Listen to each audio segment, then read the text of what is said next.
Let me start just by saying a word of appreciation and thanks to our Democratic colleagues, and a word of thanks in particular to those who have served and will not be back to serve in the next General Assembly. But it's been, I think, sometimes underestimated how much got done during the 4 years of divided government here. Property taxes and their a reduction, the biggest tax cut in state history, the deregulation of telecommunications, health care for the uninsured, budgets we could live with. And so while it's true that there are many agenda items, including many I'll discuss this morning, that we couldn't agree on, we ought to remember that an awful lot of important things did happen for Indiana, and that our colleagues on the other side had a hand in it. This morning, I want to present to the citizens of our state the outlines of, I think it's fair to say, a very ambitious agenda for more positive change in Indiana. I would group them in a few categories. Obviously, the protection of taxpayers comes first to us, and we'll be determined to produce another budget that protects Indiana's fiscal stability, our AAA credit rating, and does so without raising taxes. I also will ask the General Assembly to place in law for the future the automatic refund of reserves beyond some level, leave those dollars in the pockets of Hoosier taxpayers, opposed to let them burn a hole in the pockets of whoever is in public office when that happy day arrives again. We look forward to major reforms in both state and local government, including in state government the protection of workers against forceful confiscation of any of their pay. Membership in unions and paying dues ought to be absolutely a free right, but it ought to be the workers' choice, and we'd like to protect them against it, having it imposed on them once again. In local government, we will start with the bills that passed the Senate in the last two sessions, and we hope to not only revisit those issues, but go beyond them, and very hopeful that the Kernan-Shepard Commission recommendations will advance on many fronts. And then in education, we believe the day has come for Indiana to lead what is now a national trend toward major reforms. And here there are three basic categories. Teacher quality. We know that nothing's more important for student achievement than having a first-rate teacher, an effective teacher in each classroom each year of their schooling. We're not there today. We need a system that identifies those teachers, rewards them better than today, but also identifies teachers who aren't getting the job done and either helps them to become effective or to move on to something else. The second category is accountability for our schools.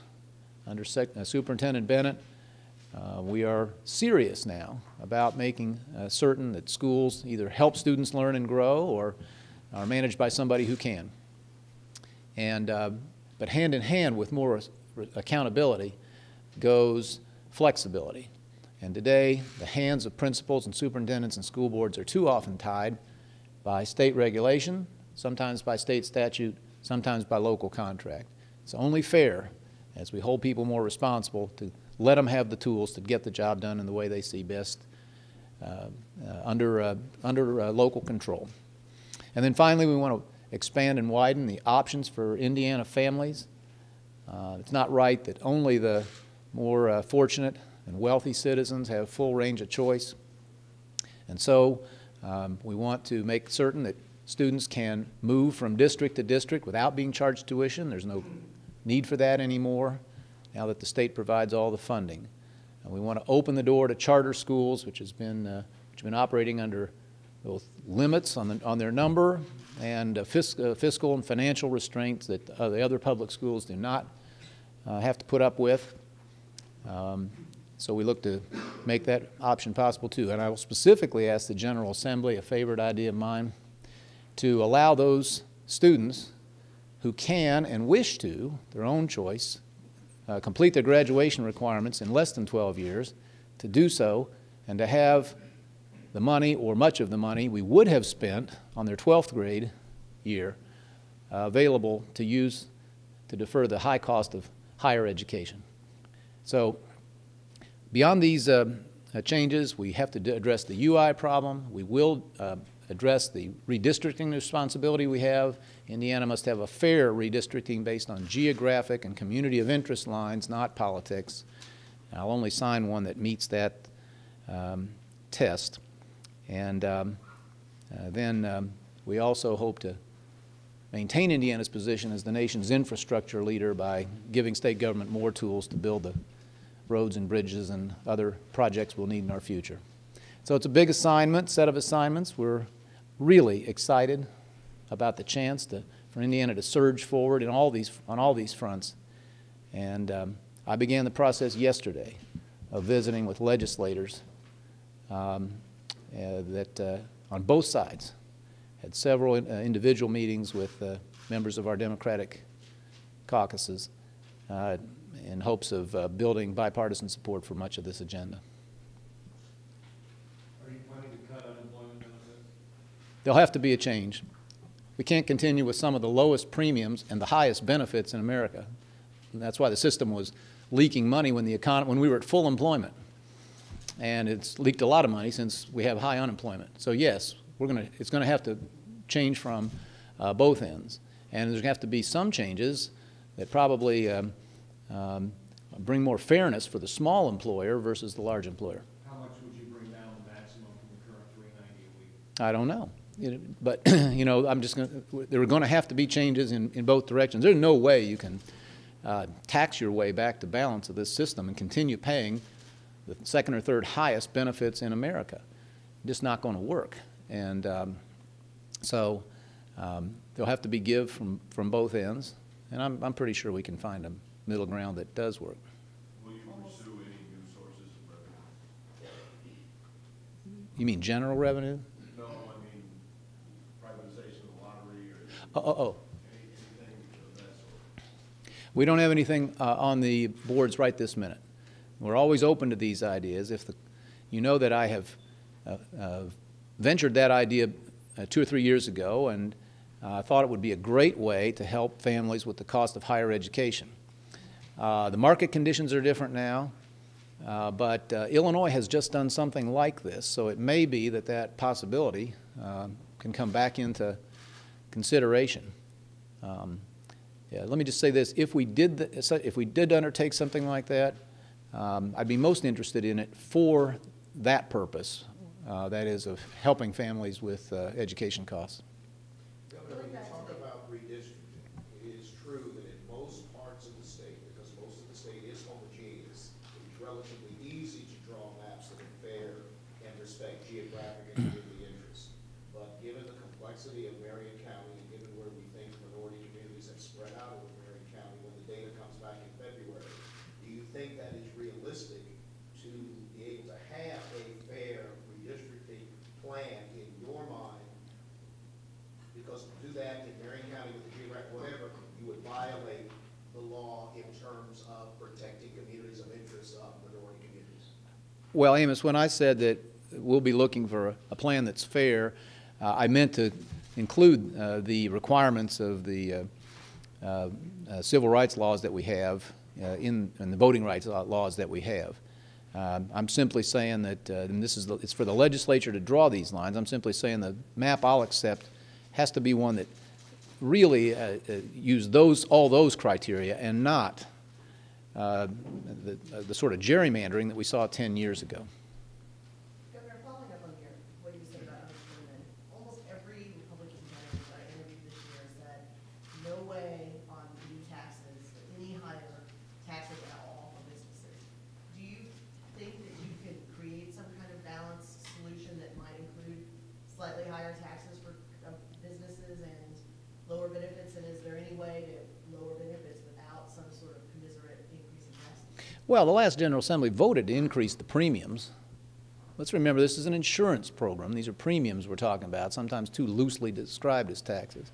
The premiums in Indiana are still low, even after the increases that were voted for last year are put in place. It's a very important criterion for me that we keep the cost of doing business in Indiana low. We are now seen everywhere as one of the best places for new jobs and investments. One reason we're so far ahead of other states in in bringing them here this year.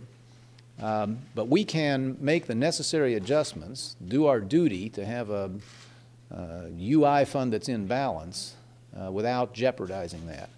And as I said before, there are going to have to be changes on both ends of the equation to get this thing back in sync.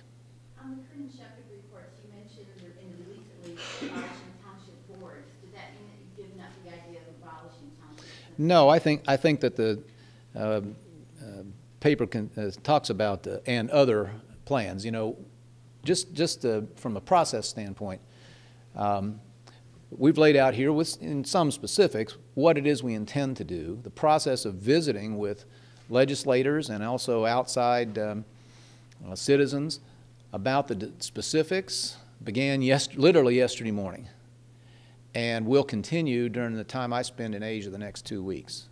And we'll make decisions about the final specifics of what to propose in local government and education and all these other areas with the benefit of the input that we're gathering right now and then between here and Thanksgiving. Would you like to abolish the townships completely? Yeah, I do. I've always said that I thought that was one of the commission suggestions that made eminent sense. That was a layer that served well when, I mean, the township was devised based on how long it took to get, how much distance you could cover on a horse in a day. And those days are behind us. And so, yes, I happen to personally believe that this is one of those things we could find a better way forward on. But again, it needs to be a collaborative process, and the discussions with members of both parties began yesterday morning. Any kind of reduction in township, would that include the precedent of allowing that county and that township to vote? Yeah, it might. That's one of the adjustments that might bring about some consensus, is making this not a statewide decision, but a county-by-county decision. We did this with assessors. As I recall, 1,000 assessor positions went away, about 13 remained. And so that was a lot of progress. I mean, my attitude on the whole Kern and Shepherd front is, you know, let's see how much we can agree to do. And any progress is good progress.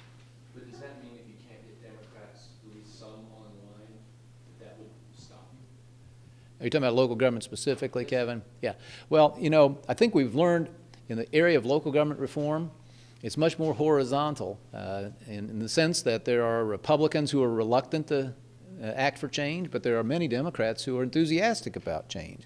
And so really I think that the importance of the Tuesday's election is now these ideas at least will get a hearing and get to the floor.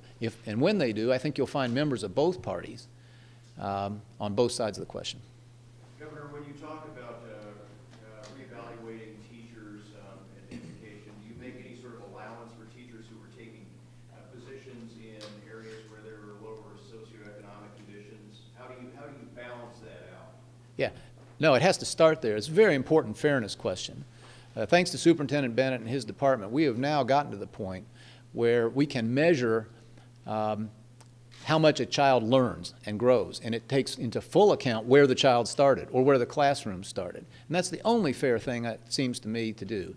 We're now in a position to do that, at least in most grades and most subjects. And what we'll be seeking is, on a local basis, systems that are fair, that take into full account that the teacher cannot control what mix of students they start with. But what is very fair and essential to measure and then reward like crazy when we find it is teaching that takes a child from wherever they started to at least a year of growth. And does that involve changes in tenure adjustments? Yes, it has to. You know, the idea that we sometimes, we do nothing better for the best teacher who happens to be younger or happens to have fewer years on the job than for the teacher who's just been around longer. That's not fair, and it's not a way to get improvement in the system. So absolutely, we have to join the other states in which now teachers are earning tenure by their performance, not simply by living an extra year.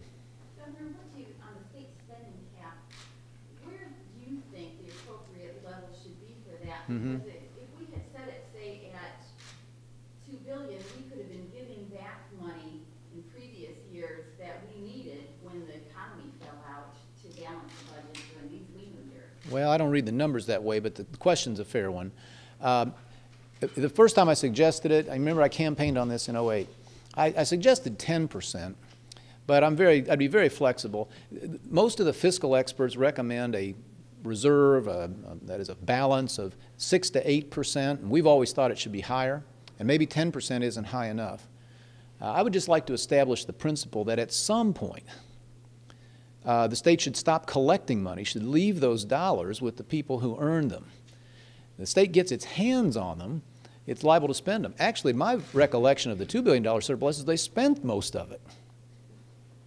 And that's not good economics, and it was turned out not to be good fiscal policy. So I think we'll probably start at the idea of 10%, but I'd be very open to people saying, no, let's be more cautious than that. Maybe it's 12, maybe it's 14, maybe it's 15. I just think the principle would be a good one to put in place, and it would give an incentive to legislators to be careful about their spending, because if they were, at least in good times, reserves would get past that level, and everybody in Indiana would share in the benefit. Governor, it says here that you want to pass a balanced budget without a general tax increase. Does that mean you're open to other taxes like cigarette taxes or alcohol? You know, I edited this more than once. No tax increases. Governor, along the lines of local government, the voters in Lake County just elected a new Republican county council member who is opposed to a county. I know. I mean, I almost expect the Vatican to come and investigate the possibility of a miracle. It's the first time in 52 years. Right. Yeah. I'm talking about the council member that Oh, I'm sorry. opposed to the local option income. Uh-huh. Is there any thought, any talk about revisiting the sanctions on Lake County for not having local option? That's a question for the legislature, which put those in place. Governor, you started out talking to some about the unions and not forcing any worker to give up any part of their paycheck. Are you talking about state workers, or are you talking about making Indiana a right to work state? No, of course not. I was talking about state workers, first of all. And just to be very, very clear, collective bargaining is important. It'll always be part of our system. It's a fundamental right. But it does not have to include the right to take money from the paychecks of government workers unless they give their permission. We still have union membership in state government, and I've told our people all along to meet regularly with their representatives. But once we made it the workers' choice, more than something like 95% decided to keep that money and not turn it over in dues. And I just believe that they ought to have that freedom. Governor, switching to the trip to Asia that's coming up, with 2 years now left in your administration, is it still cost effective? And are you thinking about jobs for the remaining of your term, or are you planting seeds for beyond? Yeah. Well, first of all, we generally finance this with private money, so the only real cost is the wear and tear on those of us who make the trip. We feel that they've been extremely valuable. I think that particularly now, when other states are struggling so badly, and Indiana is widening its lead as a good place to do business, I think maybe the prospects are even better than in some of our early years. And so I'm very hopeful. We've got some live leads in both countries, and we're going to see the top leadership of companies that employ tens of thousands of Hoosiers. That just can't be a bad idea. Governor, as far as sentencing reform, do you have any specifics that you're thinking about in terms of trying to lessen the burden on the prison system? Well, no, but I'm eager to see specifics from the Pew Commission and the work they're doing with legislators that are active in this area. My sense is that their research will show us ways to make certain we incarcerate those who are really a danger to public safety. Maybe there are more taxpayer-friendly ways to deal with those who are not a danger but do have to make amends to society. So, for example, with offenses involving possession of illegal drugs, would you be recommending more rehab as opposed to prison time? Anything along those lines you foresee? Let's see what the data says, and let's see what the experts recommend. But we know that this work in other states has, in some cases, led to real improvements in which, first of all, less prison capacity was needed, and therefore that taxpayer dollars went further. And if they can show us ways to do that, we'll be open to any of them. When do you anticipate that report? I think we're expecting the end of this month, before the end of the year. But I'm hoping in the next few weeks. Governor, is Charlie White fit for office? Well, 57% of Hoosiers thought so. He's an independently, separately elected state official. He doesn't work for me. So these issues were properly reported and frequently reported, and people have voted. So based on anything in the situation we know right now, it's their choice to make. Do you anticipate the increase in unemployment insurance premiums that went into effect a couple years ago will be deferred this year for businesses given the economy? I don't. If we're going to deal with this issue, and as I tried to say, there are going to have to be adjustments in both the premiums and the benefits. Whether they'll be exactly the same ones or exactly the same level, I don't know. It's more of a mathematical question than a policy question. But both ends of that equation are going to have to be adjusted. On education reform, in addition to local contracts, you said state regulations and statutes as a problem. I wonder if you could give some specifics, which state regulations and statutes do you want to do? Well, it's for Tony and the board to recommend. But even yesterday, the board was meeting on this subject, as I recall. We probably need to say this: the board, at my encouragement, 3 or 4 years ago, offered school districts the chance to have a lot of the rules waived, and very few took them up on that offer. So there's a lot of inertia in the system. I think Tony and I decided the best way is let's just take things off the books. If they don't have to do with, loosely speaking, if they don't have to deal with student achievement, maybe we shouldn't be requiring them at all. There may be all sorts of information requests, for instance, that isn't really essential to getting at the one thing that matters. Are the kids growing? Are the kids learning? And we're out to build a system that is built entirely around that question. In fact, I shouldn't even use that word. The question is the kids or the system. What are we interested in here? And we're interested in a public education offering that is entirely built around the kids and what's best for them.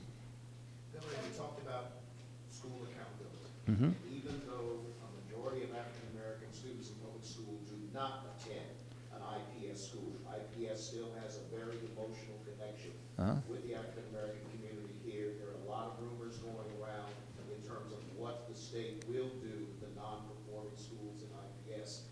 Does the state realize the emotional connection that this city has with IPS and recognize whatever decision is made needs to be made in consultation with the community, that the community's not blindsided by it? Oh, I think so, Amos, but I'm pretty emotional about kids.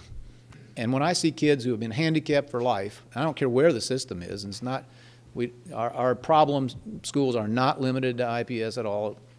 That's what we ought to be emotional about. And I would just ask those whose first emotion is for the system to think about it. Why would we let anything about the sacred system get in the way of the children of Indiana and their chance to live the lives that they're capable of living? So yeah, of course, everybody recognizes this, and I know anything we do, we'll try to structure around in terms of local control, as I mentioned earlier, more flexibility. Now, under accountability, one of the laws that the legislature needs to pass, they need to give guidance as to what happens when a school has run out the string. Under our 1999 law, which gave schools really a dozen years to get it right.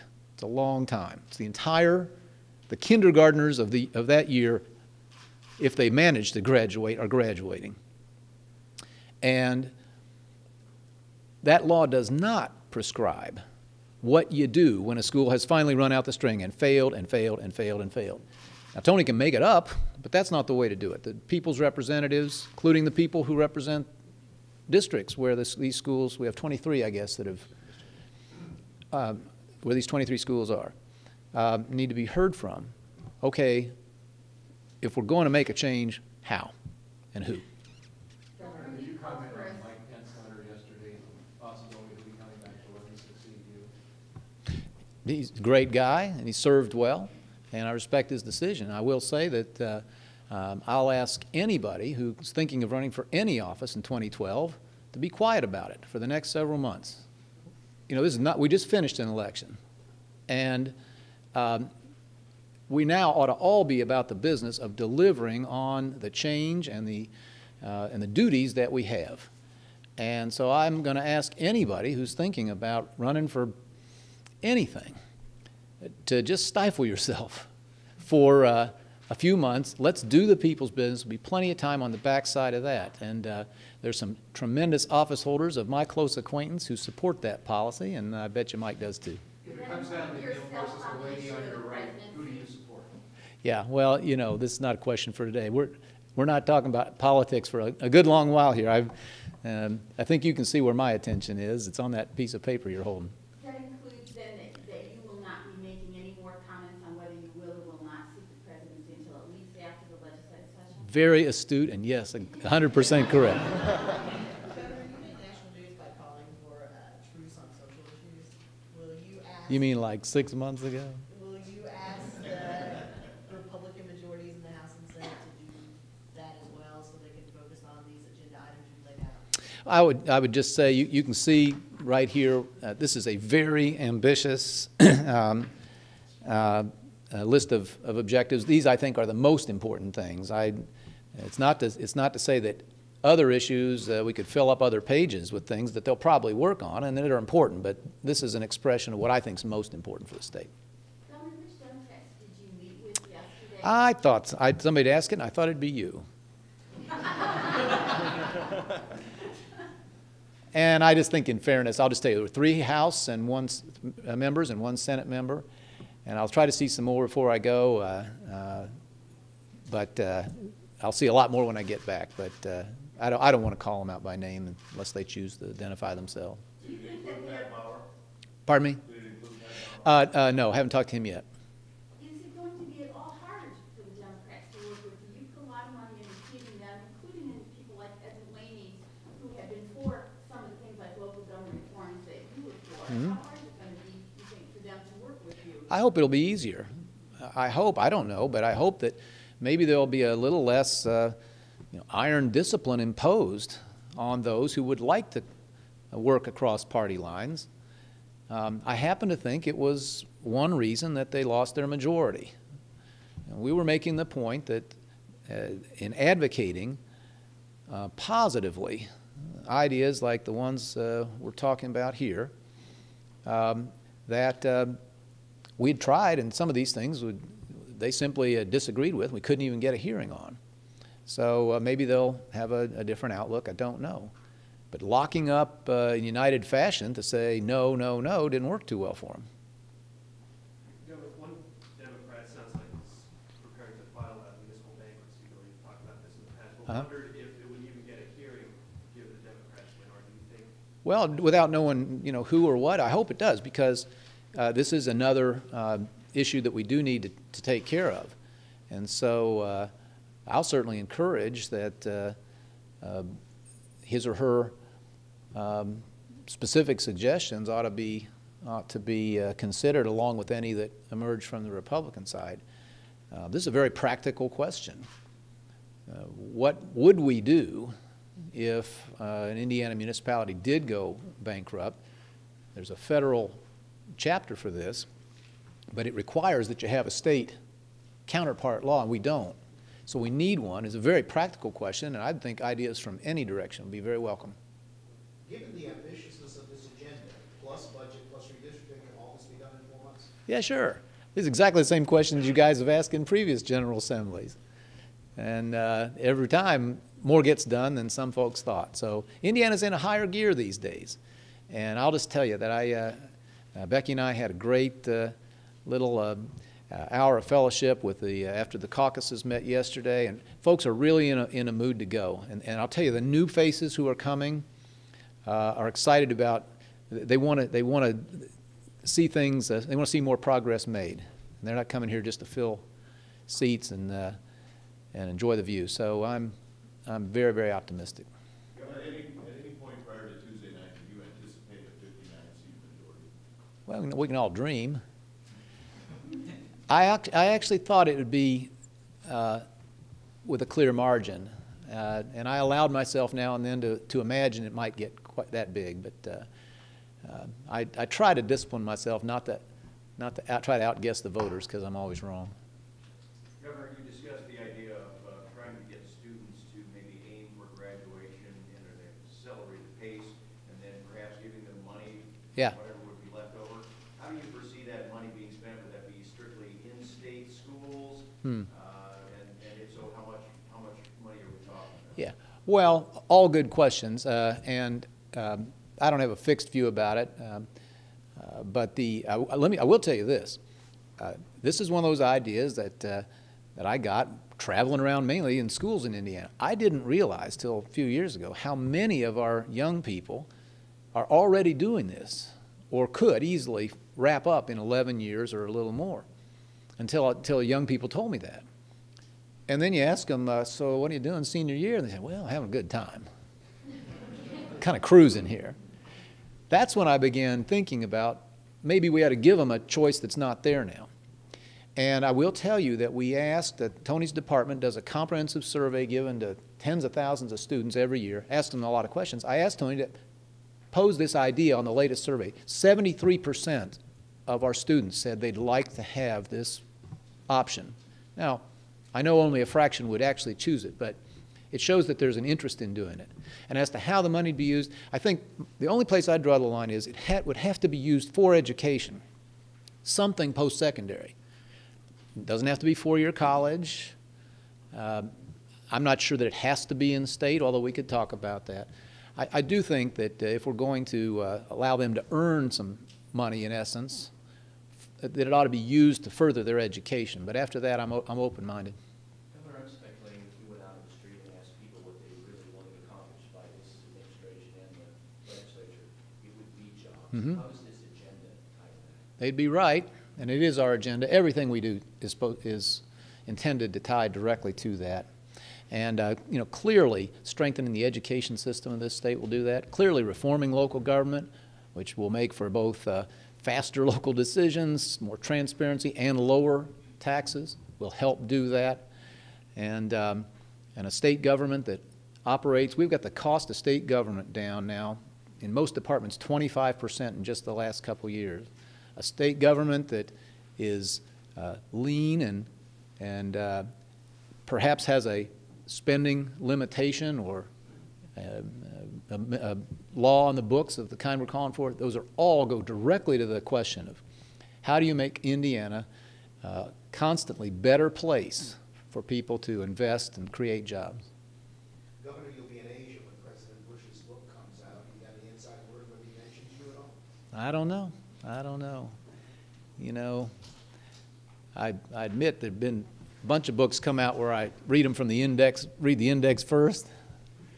So I suppose I will, but I don't know.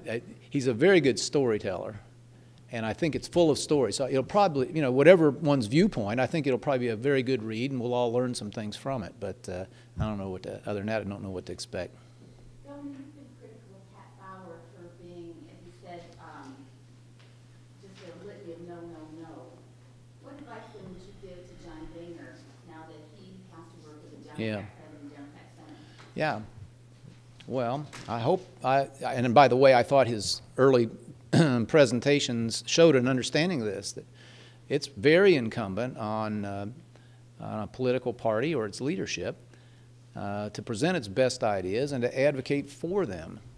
And I think that I saw a lot of recognition of that, and I saw a real sense of seriousness in the few comments I caught from the new speaker out there.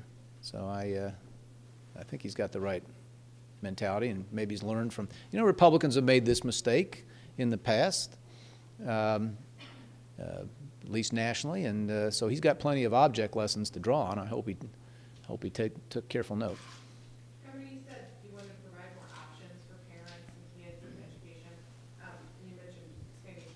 Mhm. Are you also open to vouchers? I don't know by what means, but it remains my objective to have the full range of options available to families, and it ought not depend on how wealthy you are. On the jobs front, the Republicans have put forth some proposals about tax abatements, of giving local governments more Mhm. flexibility, and state tax credits. How much are those a priority for you to see those? Anything that might strengthen our hand or add to our toolbox for job growth is always something we'll have a look at. I've made the point now for several years that these incentives are useful, but they're always at the margin. They're always the cherry on the sundae. We're winning, all those announcements we made last week were won basically because Indiana's a lower cost place to do business. And it's a place with good infrastructure, and it's a place with good and stable workforce. We routinely win versus other states who are offering more goodies up front because they don't have a very good business environment. And so, yes, they're useful, but they're always the last thing we get to. And we know, just in playing good poker, that the investors or businesses that are comparing states, the main thing they're looking at is not how much of an edge might we get in the first and third and fourth year. It's what's it going to cost us to be in state A versus B in year 6 and 8 and 10 and 20. And that's where we're winning. I wanted to follow up on Nikki's question Yeah. about vouchers. Wasn't quite sure I understood your answer. I think you were saying you're open to it. Yes. That helps get more students into I'm certainly open to, there are various mechanisms one can use to help parents who are interested in that option. And so nothing is off the table here. You know, a legislator from Northwest Indiana pointed out to me yesterday there's a charter school in Gary, I think, called Thea Bowman. Gary, right? There are 1,000 families on the waiting list. Now, that's not right. They're looking for something else, and if we can serve them all with an explosion of charter schools and virtual charters, I don't know. But I think it's going to take here, we're going to look for any option that might help a family who's convinced that they need a better place of hope for their child. On the budget, if revenue enhancements are off the table, then you've got to find cuts. And we're going to have to, I think, start paying interest on the unemployment insurance, and there's no stimulus funds coming. So where will you be deciding where the cuts are going to be aimed at? What areas will you be expecting? Well, let's not make this harder than it needs to be. We're in pretty stable shape for the moment. We still have reserves, and we have lowered the base of state spending more significantly than some people have caught up to. So think more in terms of avoiding increases. Think more in terms of holding spending where it is. Revenues are growing again, not real fast, but they're growing. And you know, I don't want to minimize the difficulty, but as long as we resist the temptation to start adding lots of spending, we can stay in the strong shape that we're in. Let me just, I'll give you a specific that I get asked once in a while. I really do not expect any further reduction in K-12 education. There's been some concern, I know, in that community that there might be a second round. Well, based on anything we've seen, we're now 4 months into the second year, there won't be. Governor, Yeah. hearing's probably going to be back before your distress board in January. Mhm. And if we may do that with a city department head that's facing a federal fraud charge, there's been some talk that there should be. In Lake County, really? I know, right? Will that be any concern for the distress board? The mayor has insisted on keeping her in that position. Since they're going to be coming to the distress board, is that? Well, you ought to ask members of the board, but, you know, I think trying to help Gary solve its problems, which is really their job, not to solve them for them, but help Gary, you know, do the necessary things to solve their problems, ought to be bigger than any one individual. That'd be my advice to him. Thank you, everyone.